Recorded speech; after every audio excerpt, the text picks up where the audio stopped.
Please be advised that Little Miss Recap contains adult language. I don't know why I have this written. Maybe I said this? Love does not mean you let someone act badly and you defend it. No one said that, right? Did I just say that? No. Okay. You said that. That's your therapy there.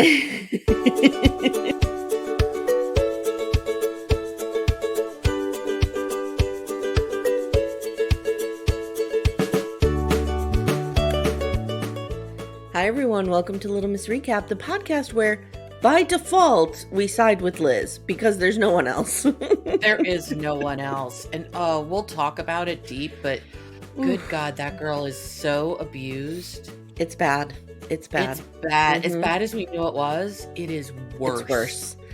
My name's Amy Archer. I'm your host of Little Miss Recap, and I have my co-host of Little Miss Recap, Amanda Lipnack-Radell, who rushed back from the shore this weekend. Sure did. To cover this shit show with me and to make sure she watched Sister Wives.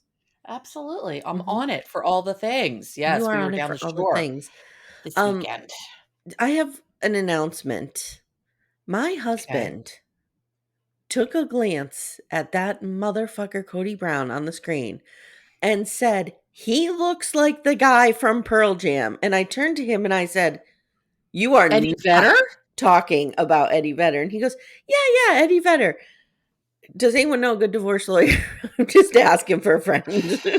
Girl, okay, I have a guest room where you are welcome. In fact, it is right behind us as we are recording. You need a safe space. I need a safe space. You can come live with Todd and me. I'm not safe. No, you and your children are not safe with this monster. What is happening? And then he goes, and this just proves like he has absorbed a little bit of this over the years, because then he goes, do they still have the houses all together on the cul-de-sac? And so then I had to go into the whole, and then I'm telling him Robin got $1 million house, and he's like, but she's first wife, right? And I'm like, no.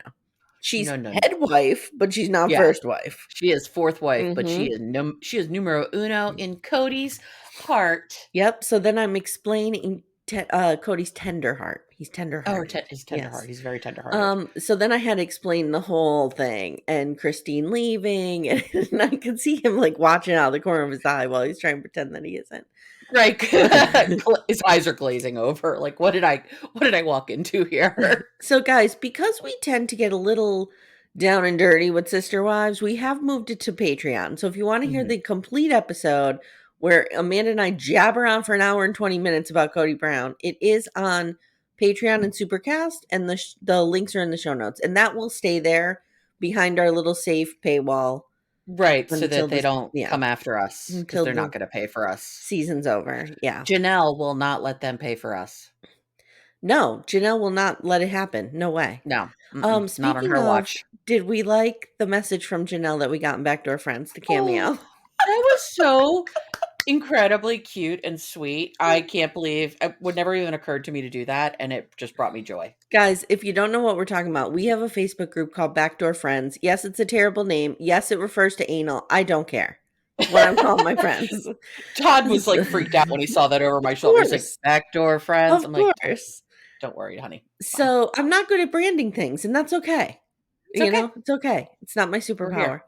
So I bought the group a cameo from our Queen Janelle. It was so adorable. And she's like, I love that Backdoor Friends. First of all, I love her so much because she put minimal effort into that thing. Oh, every what I love about Janelle is every cameo I have seen of hers, like it's the worst phone angle. It's like up her nose. It's like 21 seconds. Yeah. It's like, hey, I'm going to say the words you put on your script. Peace. Like, I love it. I love that she has no fucks to give. It's amazing. Yep. So she did she did tell the Backdoor Friends that she really loved us, and that Christine is her backdoor friend. She did say that. Yes, she did. And Christine is her backdoor friend. Yes. And then I did a little stand in your power at the end, like a little tribute to Darcy Stace. I appreciate that. I didn't think she came up with that on her own.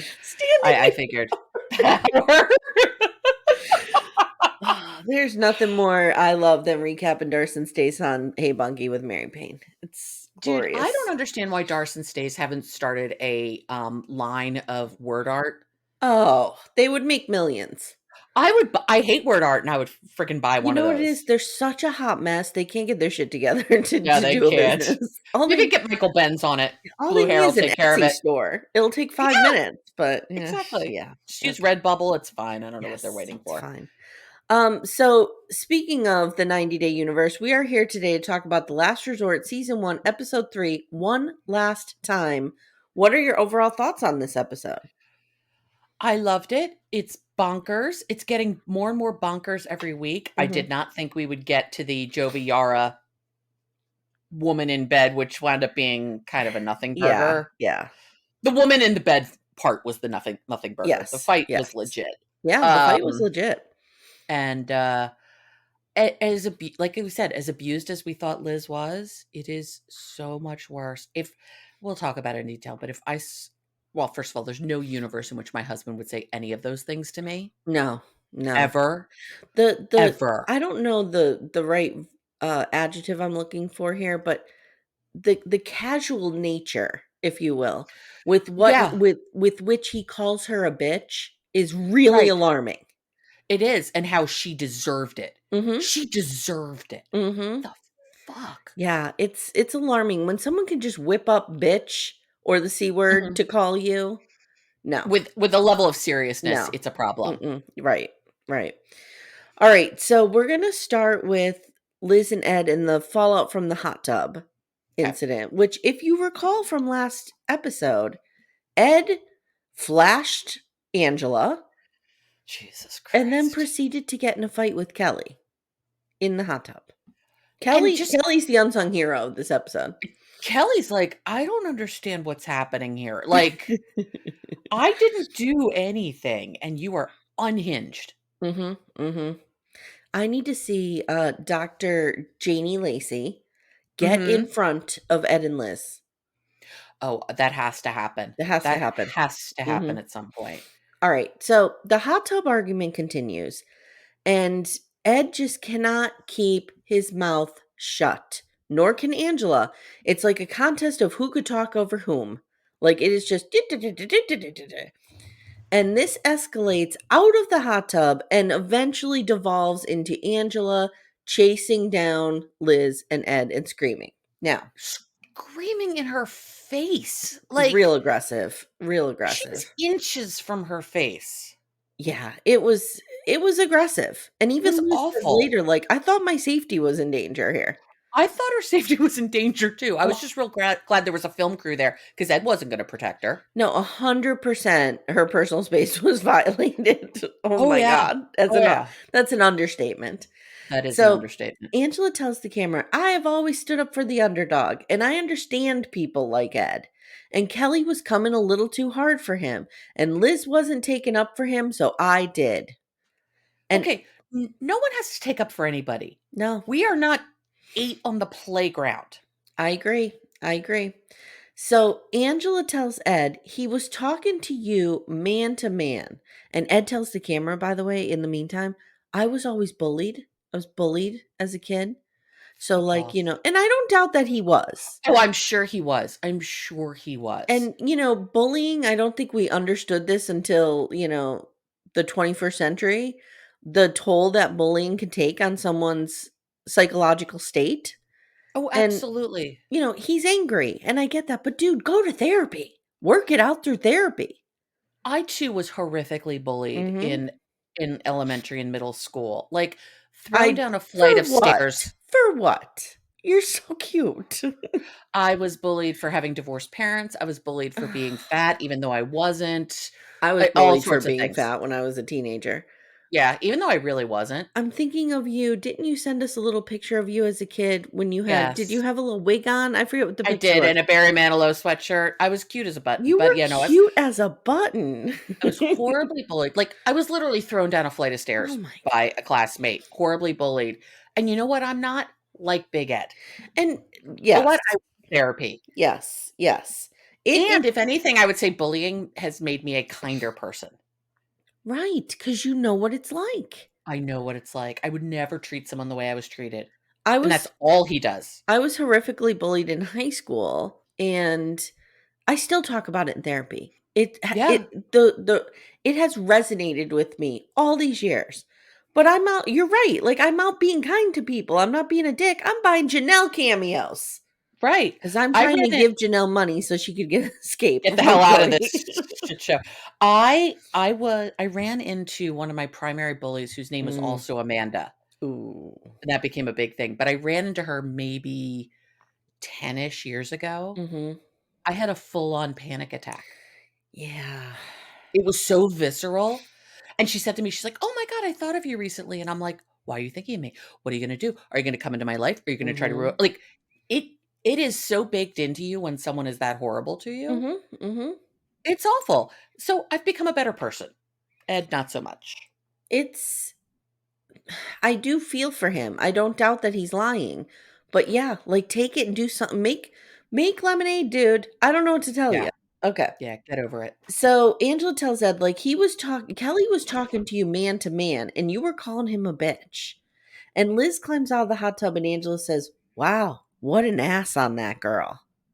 Now, we need to go over this because the way I interpreted it was nice ass. Yeah. But then I'm thinking, was she calling her fat? She might have. Because Angela's the type of bitch that would say, "You're fat" to somebody's face. Oh, yeah. Yeah. Absolutely, she would. And Liz Absolutely, is she would. not And she would do it to fat. hurt someone because she knows how much it hurt her. No, Liz has an adorable figure. Yes, Liz is amazing, and Angela's a monster, and I don't put it past her that was a dig.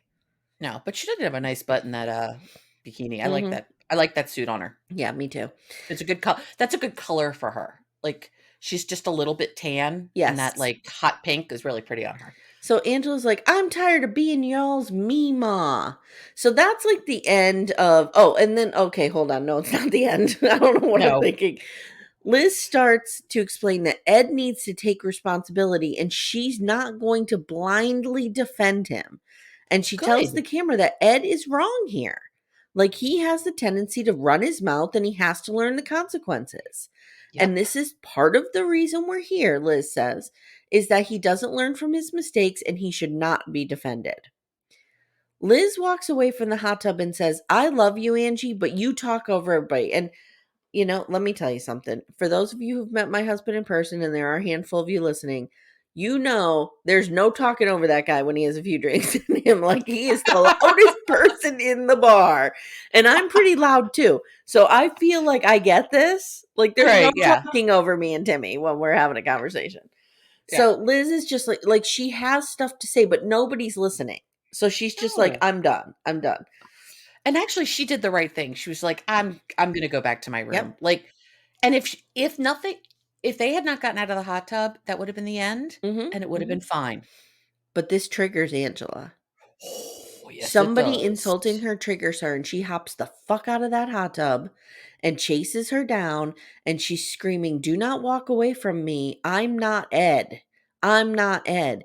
And she starts calling Liz a bitch, and she's in her face an inch from her nose, and she's screaming, and Liz is walking away, and she's screaming, "I'll jump an orange bitch," which I don't know what that means. I guess trying to say that she's orangey tan? She's not. She's not. No. And Ed is doing his literal least to prevent any of this from happening. No, he's scared of Angela. You could see it all over his face. He's scared of everybody, actually, which is why he's such a bully. Yep. There is no universe in which I would let anybody talk to someone I love that way. How do you feel about when people cross personal boundaries, like putting Cody Brown's face on your husband's wedding picture? Well, that's something you and I are going to have to go to therapy about and talk about in a safe space. I don't feel safe in this conversation. Oh my God. He saw that and he freaking cackled. He was like... If you'll notice, though, I'm such a terrible graphics person that Todd's nose is still visible. That's amazing. Which I would like to say, in one weekend, you asked for us to adopt you. And you replaced my husband with Cody Brown. No, I asked you in one weekend. I asked you to adopt me how? Puppy Amber Vince style. Puppy Amber Vince style. Which, honey, I would adopt you that way. Can we get some benefits out of it? Well, after this Eddie Vedder shit, I might need to come down there. You're going to need to come here. You and the girls need a safe space. So that leaves us with the hot tub scene. So I want to go to Kelly and Molly before we come back to Liz and Ed, because I think we might need to end on Liz and Ed. I think we do too, because they were the worst of the worst. It was bad. So they leave the hot tub and they actually seem to be like enjoying themselves. They are laughing at the ridiculousness of this, which felt very coupley to me. Yeah, me too. We all have that experience. You get in the car and you're like, the hell just happened there? You're like, well, they're fucked up. Something's wrong there. Yeah, and they're making fun of Ed's physicality, which I'm just going to glance over because I didn't get that. Oh, that's not good. There are so many things to dislike and mock about this man. It's the same way that like people make fun of Donald Trump's physicality, and I'm like, that's the low hanging fruit, man. Or Chris Christie, or Chris. We could hate him for 95 other reasons, right? We don't need to mock. Nope. Yes, we know Ed. We know Ed has physical things, and that's something I really stand by on this podcast. We will not make fun of people's personal bodies. Yeah, thank you. We will make fun of bad choices, bad wardrobe choices, but we will not make fun of someone's body. But speaking of someone's body, I will just say this: Molly is sunburned to hell. Holy crap! As she's walking away, her back is As a pale girl myself, yep. I am her and she's me the first day on the beach. That's it. Oh my God. Her back is so red. I'm like, oh girl, you're going to be in a world of hurt tomorrow, my friend. Yeah.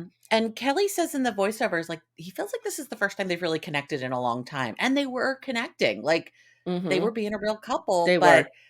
And he said, he goes, we fight, but I'm not letting anyone disrespect you.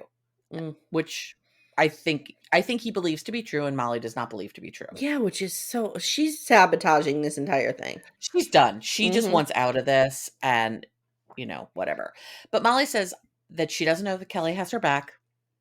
And he says that hurts him because he changed his whole life for her. And I feel like that's where they're stuck. He's like, I changed everything for you. And she's like, but you didn't do it right. But I changed everything for you, but you didn't do it right. But you don't know how to cut the grass. But you don't know how to cut the grass, but you've probably lived in an apartment in New York your whole life. It's so weird. It's so weird. It is so There's strange. there's something not being said. No, there isn't. And I don't know. I hope we don't talk about her kids. I hope not either. But if that's part of the problem, they need to do it with the trained therapist. They do. Because and Olivia's not doing well in life, which is heartbreaking. When I did my bra fitting with Molly, I called later to order more bras. I worked with Olivia. Oh, nice. Okay. She was very sweet. So anyway, so Molly says that she thinks just because he moved here, he's all in. But she needs him to be a partner and he isn't. But she won't say what that is other than mowing the grass. Yeah. I mean, I don't know. We hire someone to mow our grass because neither of us want to do it. So and Molly says that he isn't proactive. He doesn't want to do things. He lives like a bachelor. And he might, but I don't think he's ever lived with somebody. So that's an adjustment. Has he never been married? I don't know. I don't think he has. And so let's assume he's never lived with somebody to go from being a bachelor in New York City to living in the rural suburban part of Georgia as a black man with a woman and her 2 children. Yeah, that's a lot to figure out. It's a lot. Here's my question. Yeah. Again, I don't know how I missed their season. They must have been on. Were they on Happily Ever After? No, they were on Single Life. So they were on Single Life season 1 then, right? Because I covered 2 and 3 with Mary Payne. Yeah. Then it must have been season 1. Okay. Yeah. I might go back and watch just to get an idea of their relationship because it seemed great. I don't know what's happening here. I don't know either. And Molly walks into her room and Kelly says, this is a waste. And I think he's right. She's not into it. Nope. And Molly says in her voiceover that Kelly can come off as a white knight in Shining Arbor, but she needs to see a lot more out of him in order for this to be fixed. But she can't articulate what the seeing more out of him is. Yeah. Because I don't think she knows. Because I don't actually think it's anything. So either something's happening behind the scenes or she has the ick. Could she have the ick? Yeah, I think she might have the ick. I think she's just done. Okay. And honestly, I don't think these 2 were supposed to be here. Yeah, well, we know that Colt broke his Colt leg and on a Vanessa. trampoline.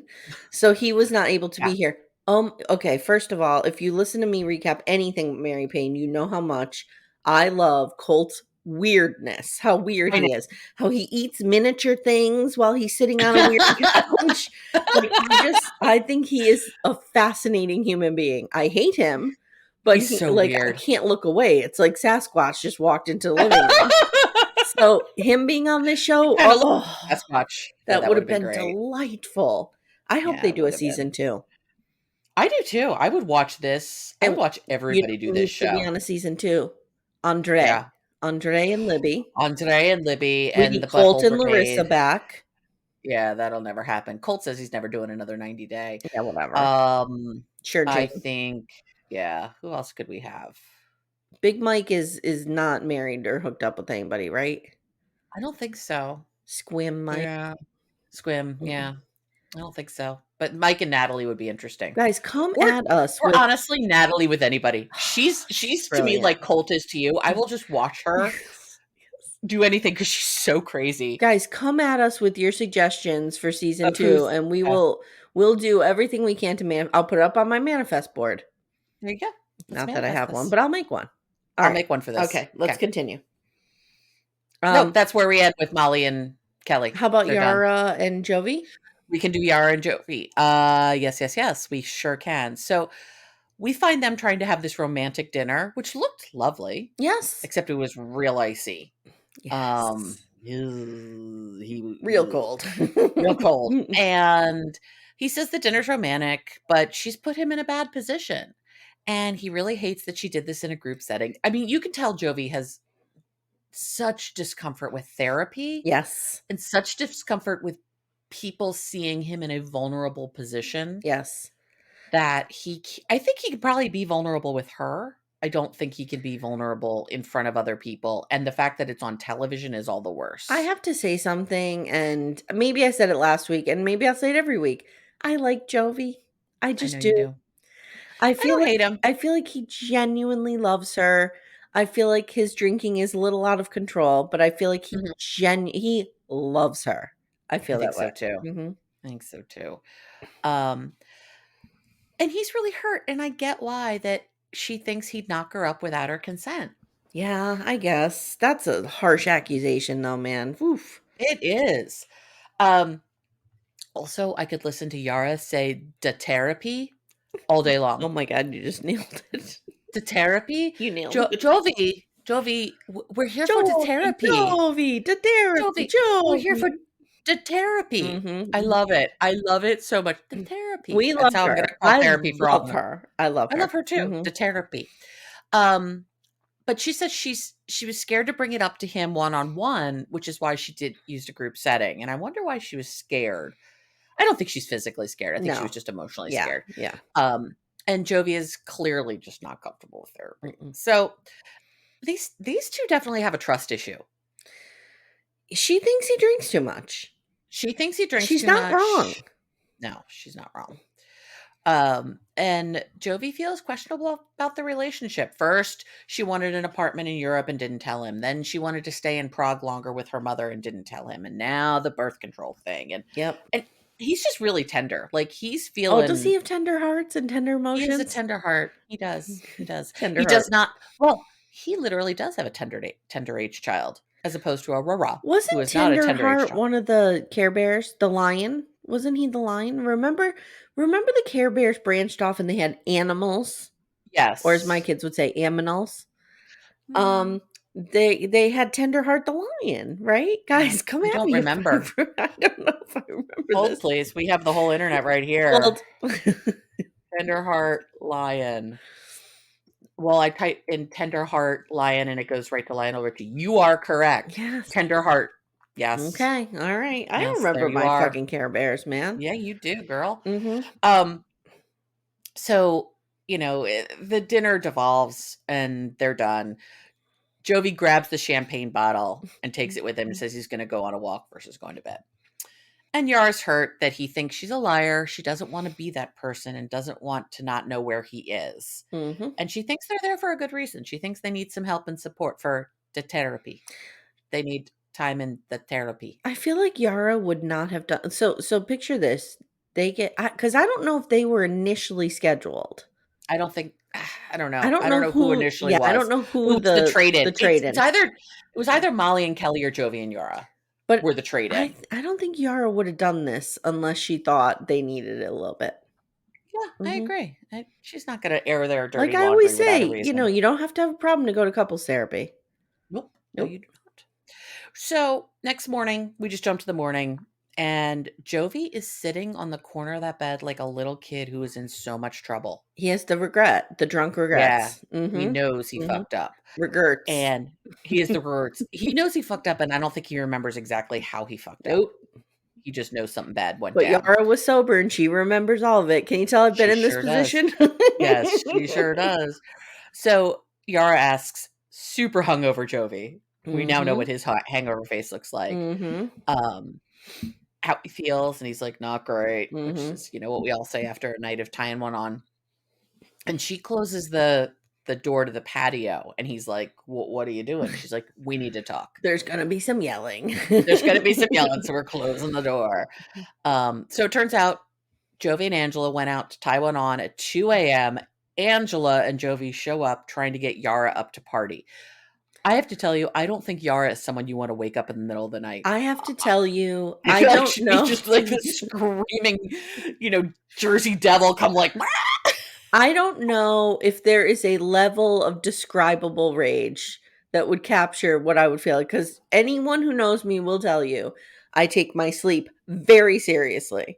And if Timmy was waking me up with Angela at 2 a.m., I might grab a gun and murder him. That's how mad I would be. That's how angry. Yeah, I would not doing well. No. And he refuses to accept responsibility for his behavior. And she says there are other guests at this hotel. Again, I'm coming back to imagine being a guest at this hotel. You've saved for this trip, and then you've got fucking Angela screaming her head off all over this damn resort. I'm saying. Like, you have Matt Sharp. You couldn't find like a mansion to rent, like a Temptation Island situation, right? Where the whole place is yours, right? It's or weird. MILF Manor. Yes, get some MILF Manor. Yes. And here's the thing: if they had left U.S. soil, they might have been able to get Michael over, depending on what country they went to. There you go. We could have actually had Michael in person instead of Michael's iPad. So, and then Angela played a boombox, which first of all, I love the fact that Yara used the term boombox outside their door, and it wasn't cool. And I'm just imagining Angela doing a Lloyd Dobler with the boombox over her head. Oh God. Guys, what was on Angela's boombox? What was it? It wasn't good. What was it? It was probably either like it was like Kiss or something, like some 80s rock. It was either like 80s metal or it was country music. Oh, but yeah, like maybe. annoying country music. And through all I wrote was I'd be fucking livid. If I were Yara, I'd be like, y'all can just get the hell out of here. And she says he needs to go to rehab. He has a problem. And I said, I'd be so fucking pissed to have a 2-year-old and a husband who just fucks off to play all the time. Yeah. Particularly when he's gone for weeks on end. Yes. And he comes back and he's still being in things. And Yara threatens to divorce him if he doesn't get his act together. And he's just the little boy who's cowering in the corner through this whole thing. It's actually really interesting to watch his body language. It is, because the minute she goes in the bathroom and you could hear her crying, he gets up and goes after her. Like, he can't. This is why I say, like, I really think he loves her, because he can't see her in pain. He doesn't like it. Yeah. And he is in a shame spiral. Yes, he is. Yes, he is in a good old Brene Brown shame spiral, big time. Yep. And he tries to go in and comfort her in the bathroom, and she's just not having it. And she's just sobbing. Don't touch. That's where we leave touch. Them. Yeah. Don't touch, which I get that. If I'm that upset, don't touch me. Don't touch me. Hey everyone, stay tuned. Little Miss Recap will be right back after these words. So let's go over to the saga of Kalani, Asuelu, and Mr. Hall J. Pass. Yes, who we now have pictorial evidence of who Hall J. Pass is. We're not going to call him by his given name. We're going to continue to call him Hall J. Pass. Yes, that's his name. And there is a rumor we might meet him on this season. I'm here for that. I'm here for it too. I didn't think it would happen, but Yeah. I'm here for it. No, I'm here for that. So they're chilling with a fucking baby stroller there. Of course, there is a baby stroller. Like, it is just stop making these people have their children around. This was like when they were trolling Natalie through With the every crib? episode The with the crib. crib. Oh God. So Kalani says she realizes that her talking to Hall J Pass is really not fair. It's so funny because I know what Kalani's doing. She really doesn't feel like Asuelu has adequately recognized her sacrifice here. So she keeps bringing it up and she keeps positing it in a different way. Like, right. Well, I heard that you were hurt, so this is the sacrifice that I made. Right. And he's just like, okay, good. Yeah. Like, he's just not picking up on it. He does that creepy smile. I swear to God, I feel like he could murder me in my sleep. So she doesn't realize how much this hurt his feelings, and he says, this makes me happy. So she blocks him right in front of Asuelu, and she lets him push the button like he's a 3-year-old. That was very much like, oh, this is how she talks to her children too. Yes. She has a third child. You say it all the time. She has and 3 you're children. Right. Yes. She has 3 children. So Asuelu feels like this is a good start with Mr. Hall J Pass no longer in the mix. And that's all we see from those two. So the next morning we have Kalani and Kalini. Mm-hmm. And it sounds like colonic. I don't know what's happening. And I'm like, so Asuelu spending time with the boys. I'm like, isn't this the whole reason Kalini's here? And then I'm like, oh, this is the reason Kalini's here. So we can hear because they're so enmeshed. I forgot all about this. Yes, they can't do anything alone. Yep. So they're having breakfast and they're talking. And Kalani says, I love having my sister here because it's a sounding board. And apparently Asuelu has promised he will never cheat again. And Kolini is skeptical, but says, okay, all right, I guess you have to block Hall J Pass, whatever. Kalani says I'm glad I took the Hall Pass because it opened my eyes up to what I deserve. And she's like, I should demand respect and people should be nice to me. And Kalini says, I don't blame my sister for taking the Hall Pass, but I do think she needs to give her all to this experience. And that's all we have from them. It was and short she's and sweet. Not wrong.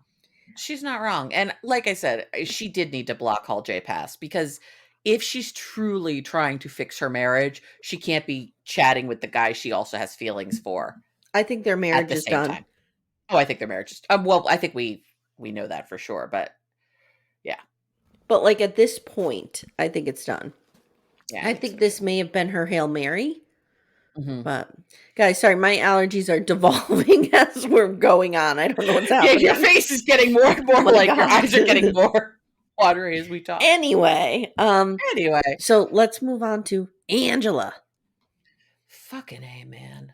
This woman is so broken. I know.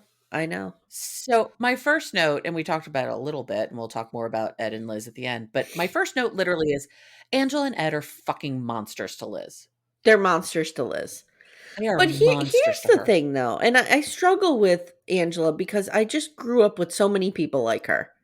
Mm-hmm. Like she's a hurt person. Hurt people, right? She's a hurt person. I feel like with her, and she's awful. Don't get me wrong. I'm 100% convinced, that she's an awful person in her life. But she does really care for the people around her, and I think she has good intentions. With Ed, I don't think that. I think Ed is a straight up psychopath. Mm-hmm. Like he's a monster. Angela, I think what I'm saying is I think there's hope for Angela. I think she could, with the right therapist, she could be reformed.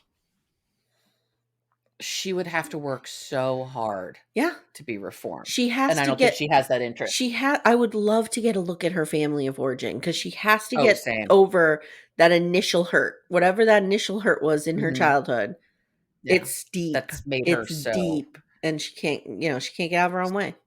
No, she can't. Mm-mm. And we talked about it. She's just screaming in Liz's face. It's bad. And Liz's face sort of looked like, and it's not funny given what was happening to her, but she looks like that face of like when you accidentally get your face in like a water hose and you're like, like trying to like get your face away and you're like pursing your lips and your eyes like, I just want this to be over. Yeah. And that's exactly what it is. Yeah. Resort security shows up. Mm-hmm. And we see cameramen. Like, we had a big fourth wall break here. It was big. It was a big deal. Big deal. Big deal. And Mhm. Angela is just out of freaking control. And then eventually she goes to bed, I guess. Well, no, we know what actually happened. She finds Jovi, goes out to the bar, all that. But we come back to Angela in the morning. Do we She think sends Angela was raised in a very male-dominated culture? A little bit. Okay. Because I'm trying to figure out who's the toxic one, mom or dad, or was dad not there, or was mom not there? Well, we met her mom. Oh, we did meet her mom, and her mom died. She took care of her mom. This is what I'm saying. This woman has good in her. She does. She's raising all of these grandchildren. Right, but like, there's hurt there. There's pain there. Oh, she's messed up. Sorry, I didn't mean to cut you off. Go ahead. That's okay. And Angela sends Michael a voice message in the morning. I guess that's what they do. And she says she's sad everyone has their partners and she doesn't. And I'm going to give her this one. That has to be really freaking hard to be in the midst of all this and be the one who's alone. Yeah. But not alone, but alone. Then Angela gets called out on her behavior the night before because Dr. Janney is on it. She's great. She's great. Yeah, I like her. She's a real therapist. Yes. Probably the only one. She's a real one. therapist. Yeah. She shows up with coffees for them. Like, she's just very sweet. She doesn't immediately go after Angela. What the fuck did you do last night? She's just very kind. And she's like, I heard there was a ruckus. Could you describe the ruckus? I saw the tape. Right. They weren't a level 10, but they were a level 12. Angela immediately wanted to know who ratted her out. Like, you can see the scared kid in Angela this whole time. She thinks she's in big trouble. And she is in trouble, but not for the things she thinks she's in trouble for. Yes, she's in trouble for her behavior, but Dr. Janney's like, yeah, your behavior was incidental. Right. To whatever else was happening here. Right, exactly. And she's just, I don't know, like she's scared. She is just scared. At her core, she is a scared little girl. Stunted in her emotional growth. Yep, by something. But get her on this podcast and let's talk to her. Oh God, could you imagine? I don't remember whose podcast it was. Maybe it was Mary Payne talking about the fact that TLC actually won't let Angela go on things. Oh, I believe it. She can't be understood because her accent is so thick you can't understand her. Which wouldn't shock me. I mean, I love the fact that half the time they don't subtitle the foreign person, but they subtitle Angela. Yeah. Yep. And she wanted to know ratted her out. And Dr. Janney's like, you're a guest here? And like, no one missed what happened last night is basically what she's saying. Yeah. And Angela immediately goes to, I'm a bad person. Yeah. Yep. I'm a bad person. What did I do wrong? That shame is like right there. It is right on the surface. You come after me, I'm going to come after you stronger. Yep. And she's so defensive and just doesn't understand what was wrong with her behavior. And I truly think she does not understand what she did wrong. Right, because everything is very black and white to her. You attack me, I have to go back 3 times as hard. Because everything is a battle. Everything is a battle. Yep. And she was defending Ed because Liz wouldn't defend her man. This had nothing to do with Ed and Liz. Nope. Her big. The minute Liz said, "Angie, you talk over everyone," that snapped because that was a criticism to her. And it's probably something she heard her whole life. I wonder who in her life calls her Angie versus Angela. Yeah, I don't know. Because Michael calls her Angie sometimes. He goes back and forth. Yes, he does. Yeah, he goes back and forth. And Angela likens Liz's behavior to Michael by lying to her face. And she wasn't. Like, Liz didn't do anything wrong here. But Angela is so triggered. And then she says, I work at a prison, so I take part of that with me. I thought she worked in hospice care. Well, she said she worked in a prison. So I think it was when she was. I think it was when she was a young woman. Okay, and she had. And now she does hospice stuff. Yeah, I can't imagine the skin you got to grow on you to work in a prison. First of all, this is what I'm saying about her. This is the conundrum I'm in with her is to be like a death doula or like a hospice worker. It takes such compassion. It does. You know what I mean? I think she has that deep well of compassion in her, but like, what is blocking that? Something awful. Something. I would love like, to know I think that's very black and white for her. Like, oh, you're dying, so you deserve my compassion. And here it is. But Here like it is, and I'm going to care for you till the end. she can't give that to people in her life. It's weird. Because she thinks everyone's out to get her. Yes. Yeah. It's a defense mechanism. She thinks everyone's out together. Yep. And I love Dr. Janie's approach through this whole thing. It's great. She was so great and said something that I think is really great. Sometimes our most beautiful qualities are two sides of a coin. And when we're expressing anger, we're actually expressing pain, which is so freaking true. I remember this in my own therapy. Anger is empowering, pain is vulnerable. Yes. And she just goes straight to the empowering part. Yep. And Angela says, I have no one to help me stop when I get out of control, which I'm going to say it's no one's job to make you stop. Right. But she just feels so unsupported in every part of her life. Well, she's always been the one, even in her house, who's carried everybody. Yep. And she probably was parentified as a child because of some kind of neglect, or you know what I mean? I don't know. I don't know what happened in that. What happened in that house? What happened in that house? Something happened in that house. And, you know, she would like to work with Angela on her anger, which I think is the core, which I think is great. If it makes her happy, good Lord. And Angela says, maybe I have some fixing to do here too. She really, I think, walked into this thinking we're just going to get Michael into shape. Yeah.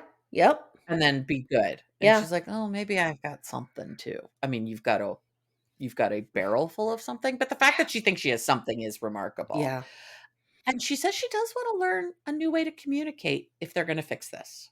Yeah. So she's starting to see like, okay, maybe this is not the best tactic. Well, and for nothing else, for 5 years of Michael, this isn't working. Well, and this is when, you know, if you have somebody in your life who's like this, excuse me, this is when the best time to talk to them, when they're in that shame spiral the next morning.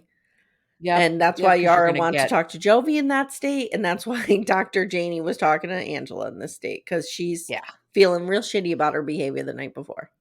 She's vulnerable and she'll actually be open and honest. Yep. So, all right. Are we done with them? Yeah, we're done with them. Okay. It's time for Ed and Liz. Dun, dun, dun. So in their room after the hot tub fight, Ed is wheezing and screaming. And he's saying to Liz, you deserve that ass chewing because you didn't defend me. You deserve to have your ass handed to you. And she says very calmly, I did not deserve to have my safety jeopardized. Ding, ding, ding, ding, ding. First of all, she didn't deserve any of that. No. But she definitely didn't deserve to feel unsafe. And she just keeps saying, like, I was dead quiet. I said nothing. I didn't deserve this. And then she says, why would I defend you against cheating when you admitted you did it? And she's like, this is not a game. You had she said, you got your ass served to you and it had nothing to do with me. And she says, you're just happy that anyone had your back. And she's so right. What Angela did unwittingly, I think, is she gave Ed ammunition to dig deep, to dig down in his position about this. Yep. Oh, Ed, no, your girlfriend's not standing up for you, so I will. Yep. And now he's like, that's all I needed, the justification. Like, he's such an asshole. He's such a manipulator. He's so awful. God. So Liz is getting ready for bed, and she's making up the couch because she's not sleeping in the bed with him. And she said, I didn't say anything in the jacuzzi. It's always the Angie or Ed show. I can't stand it. Ed tells the camera, she had her ass handed to her, which I feel good about. This is the woman you love. Oh my God. And then he says he catches himself, psychopath. Yes. Sociopath. And he says, but I feel kind of bad about that because that's the woman I love. Right. Like he knew that's what he was supposed to say. Yep. Yep. It's like somebody flipped the cue card. Like, dude, now show your human side. Right. So he says the next 2 weeks will determine my life and the rest of my life. And Liz and I need to be broken down completely to our foundation and then built up. This isn't the military. No, it's not. Ed wakes up the next day. There's empty wine bottles all over the place. Oh my God. There's like one in the corner. He wakes up and clearly does not remember that Liz would not be in bed with him. He wakes up in the way that, like, I'll wake up some mornings if Todd gets up before me, which is rare because I'm more the morning person. Yeah. And I'm like, where'd he go? Yeah. Huh? Yep. Yeah. Yeah. They had a night. So he sits down and he's like, what the fuck happened last night? And she says, well, let's start from the beginning. You getting naked in the hot tub. Yep. And he And doesn't see that as a problem. no, not at all. And Liz said, I did not say a word to you, but you and Angela are so hard to talk over. And you cheated, Ed, and that's how this all started.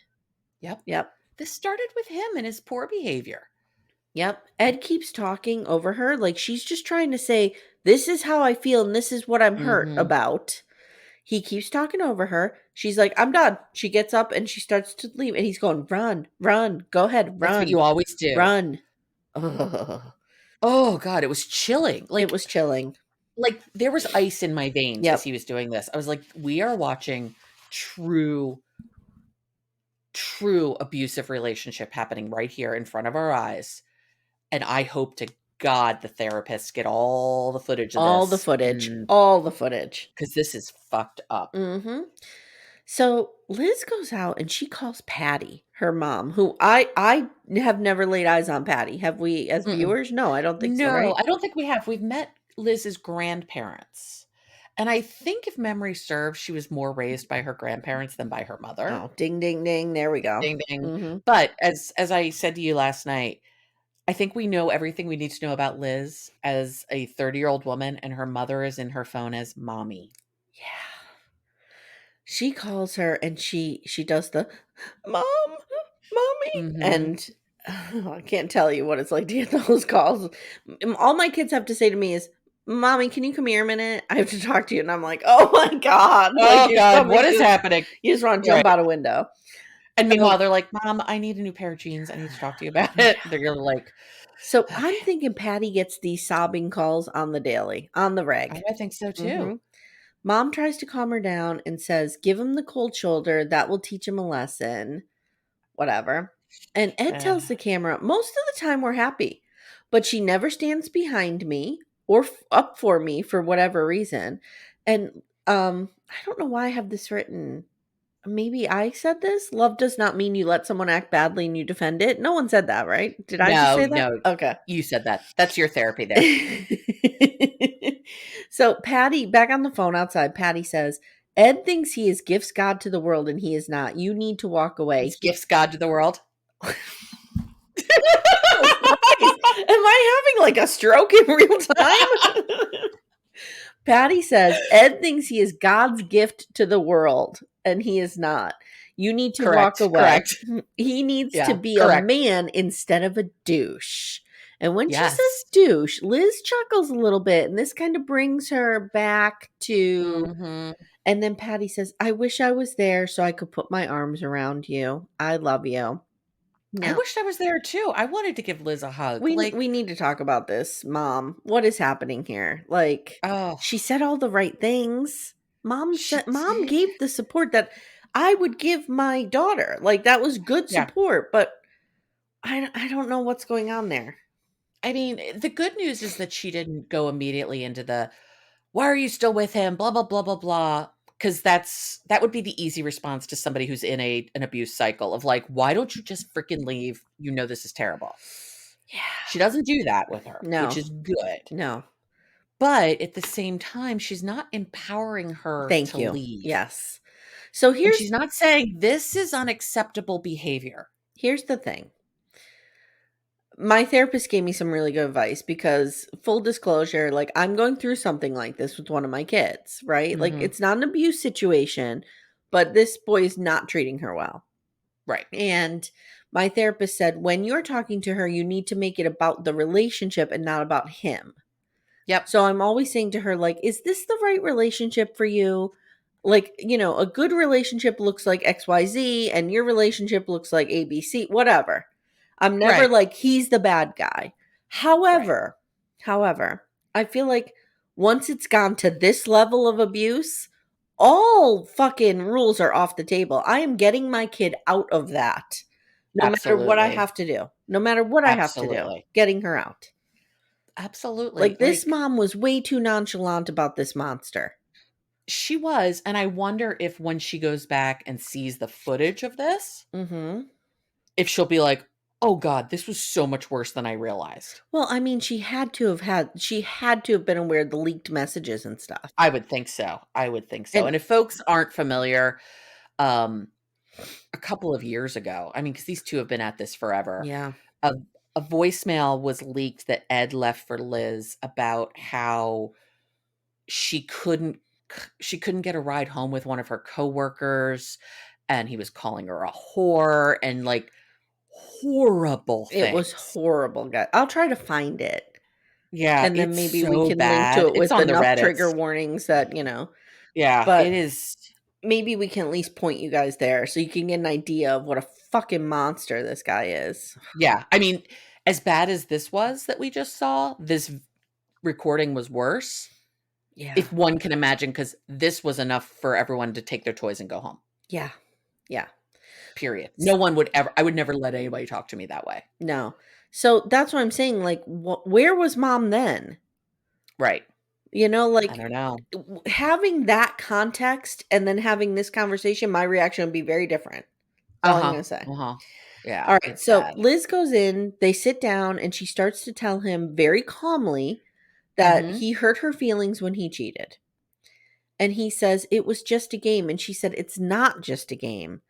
Like, you're not taking it. She said something really interesting that I did not think about. And I applaud her for saying this.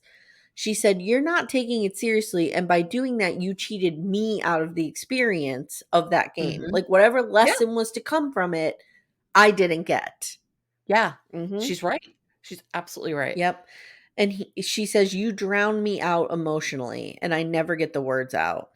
And then he says, I'm sorry. I didn't mean to hurt your feelings. You're right. I do not listen to you. And then quickly turns it into our problem. Yep. We learned we have trust issues and do not communicate. Now we have something to work on. Oh, no, dude, gosh. You're the problem. Hi, it's you. Hi, it's you. And it's, if this night, if that whole whatever that therapy thing was yesterday, if that was his first indication of, yes, we have issues, then he's even more fucked up than we realize. I know. So it ends with Liz just telling the camera, like, I cannot imagine moving to Arkansas with him right now. No. And again, I'm not spoiling myself, so I'm not going to look on the social medias to see what's going on. I don't know what's happening with them, and I don't want to know. I could not. There's nothing worse in the world for her to be taken out of whatever support she has in San Diego. Because she's going to go to Arkansas, and she's going to be so isolated. Yeah. From everybody and everything she knows. I feel like I didn't know a lot about her coming into this, and I'm starting to get to know her, and my stance on her is softening as I go, because I'm seeing my daughters in her just as a young woman. Yeah. And I'm just seeing like, oh girl, like you are stuck in an abuse cycle and you need to get out of this. And I don't love her. I don't love a lot of her behavior, like on tell-alls and stuff. I think she can be really mean and nasty, but I can also see she is in such a classic abuse cycle. See, I don't have that context for her. I have tremendous empathy for her in that. Like, she's stuck and she doesn't know how to get out. Who was she awful to? Anybody that I like? Oh, I'd have to remember. No, she was bad to Yara. Oh. They had a big fight. Angela, of course, but that's fine. I don't care about that. She just gets really like real snarky about other people coming after her and Ed. Okay. Which I also think is part of the abuse cycle. Yeah. She has to defend him. Because it'll just be so much worse for her if she doesn't. Yeah. He's a monster. If she doesn't do it in the way, that he thinks she should do it. Not necessarily the right way, but the way he thinks it should be done. Otherwise, she didn't do anything for him. So, Amanda, new segment alert. At the end of every episode, we are going to say who needs to be literally tied down in a therapy chair and needs to have Brene Brown, Esther Perel, and Orna all together. Who is the worst and needs to be tied down in that chair this week? I'm going to say, the worst is Ed, but I think he's irredeemable. Okay. So I would say Angela, because like you said, I think there might be just a sliver of something that we could get in on and maybe pull her apart to to help her heal whatever she needs to heal. Mm-hmm. But Ed was the worst this week. Ed was the worst this week. I agree. I also agree he's irredeemable. I would throw Liz in that chair. Not because she was the worst, but like you just said about Angela, I feel like Liz can be saved. And we need to figure out what's going on there. I would pay to see those 3 people going at Liz in a chair. Yeah, I agree. Particularly Brene Brown, I think would just be amazing because I do think she has a ton of shame, and about what, I don't know. I don't know. But I think she's also ashamed of her relationship with Ed, but doesn't know how to get out of it. Yeah. Yep. All right, girl. It's been a pleasure talking with you about this at the crack of dawn. Always. Love it. Love it. This is when we do our best work. We will be coming at you guys next week with Sister Wives. Those episodes are going to drop. Did I do it right last night? I did, right? You did. You sure did. Dropped at 11:01 p.m. Woo! So if you haven't already, check out our Patreon or Supercast. Those links are in the show notes. And get in Backdoor Friends because we're doing comments of the week. We're doing a live watch. It's a lot of fun. We're trying to grow that group. The link is in the show notes as well. And Amanda, why don't you tell everyone where they can find you? The Instagrams is the best place. Amanda Lipnack. You get to see lots of cat pictures, etc. Just as if on cue, Leo came to join us this morning. Oh, He's Leo. been missing. My cat just jumped out of the window. He was in the window. I saw that. I saw that. Mm-hmm. You need to put the doctored wedding photo on your Instagram for everybody. I can do that. I can totally do that. Right. Okay, guys, follow the show at Little Miss Recap on Instagram. Find us on Facebook, and you can follow me on Instagram at Amy Archer Writer, right? Yeah. Yes, that's correct. Mm-hmm. That's who you are. Some bitch took Amy Archer. And I with an E? Here's what I think happened. I think her name is Amy E. Archer. E. Archer. Got it. She will not give up the game. She will not give it up. All right. So thank you so much, guys, and we'll see you again next week. Take care, everyone. Bye.